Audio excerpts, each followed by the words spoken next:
State Department spokesperson, former anchor here on Fox and Friends. Thank you for coming back. We all miss you, Heather. Wonderful to be with you, and I miss you all as well. But you are doing a fabulous job, and it is so fun to have you back here. Thank you. Yeah, how's it going behind the podium? It is a true honor. I love working at the State Department, and the people there have been fantastic about helping to prepare me for this role.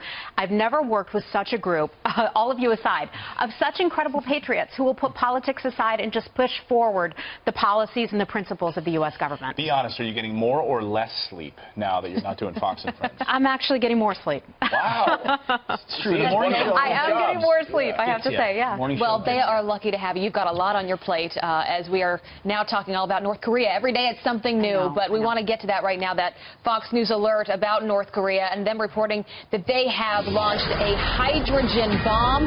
The White House is now responding, saying, as they have in the past, all options are on the table. We heard directly from Secretary James Mattis. Here's what he had to say about it.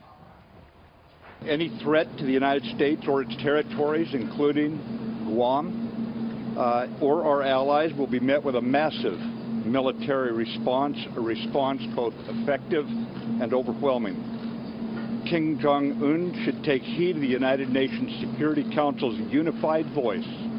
All members unanimously agreed on the threat North Korea poses, and they remain unanimous in their commitment to the denuclearization of the Korean Peninsula. Because we are not looking to the total annihilation of a country, namely North Korea. But as I said, we have many options to do so. Thank you very much, ladies and gentlemen. So what are the options? Yeah. Hi. Hi. So there are a lot of options. So Secretary Mattis right there was talking about there are a lot of options on the table, and we're looking at three chief options, right?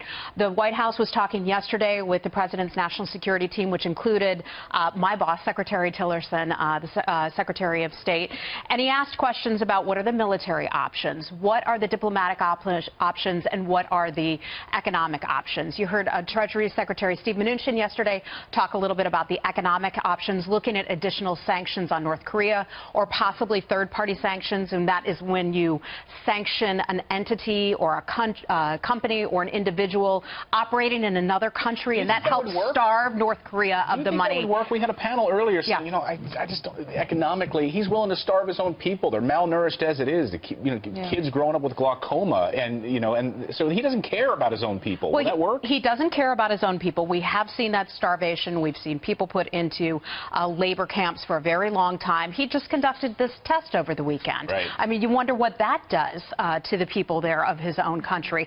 Our issue is not with the people of North Korea. Our issue is with Kim Jong-un. And it's not just the United States, frankly. It is virtually every country around the world, a chorus of condemnation.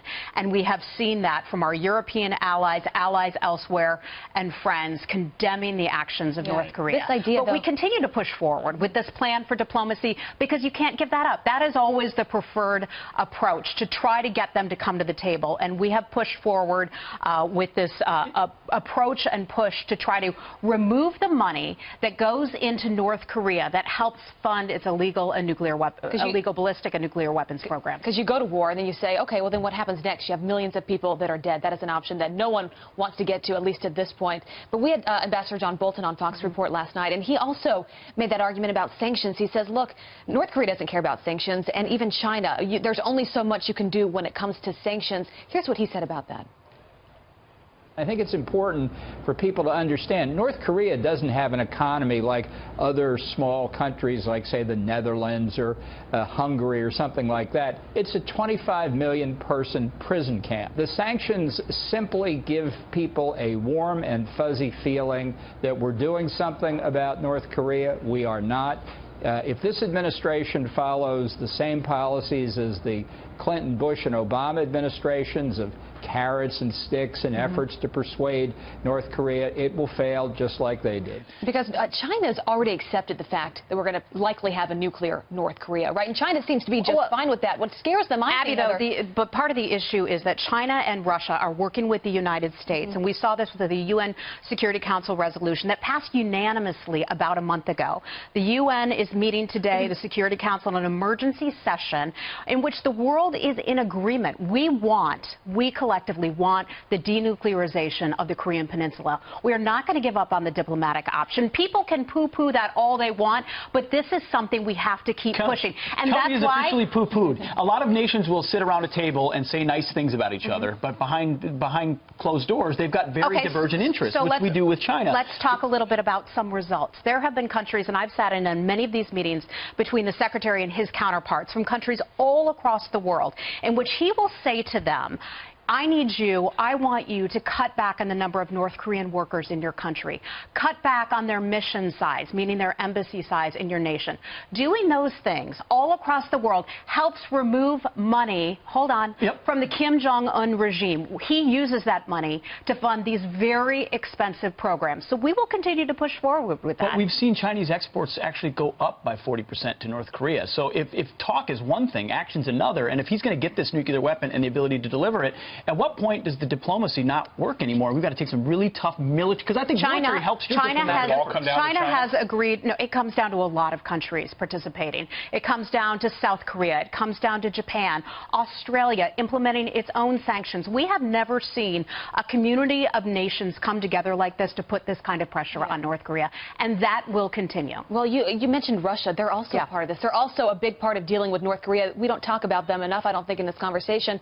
And you're dealing with them a lot at the State Department right now. Things are going on. Moscow says the U.S. is in violation of, now they're saying they're in violation of international law. The U.S. is, after raids that we took on their facilities.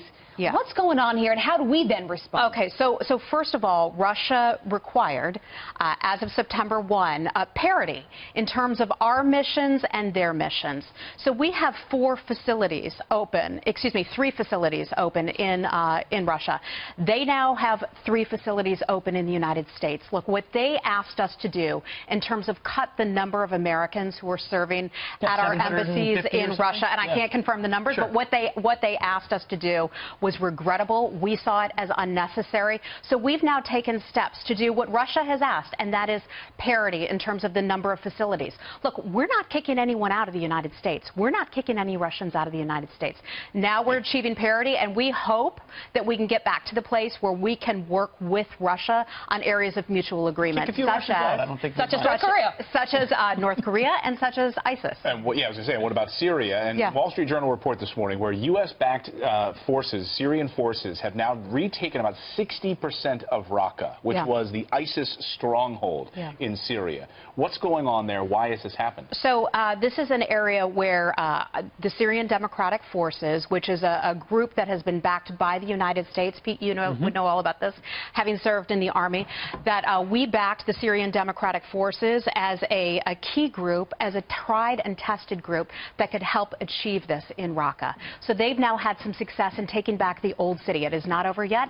There's still a long way ahead of us, but we're very pleased with the success and very optimistic about it in the future. This is fantastic news, and a lot of the momentum that's been had against ISIS has happened under the Trump administration, let's be clear, untying the hands of our forces and our allied forces. Those on the ground, From a State Department perspective, what's the end state in Syria then? Let's say we do take all of Raqqa, and we can't take that for granted because that's a massive military operation.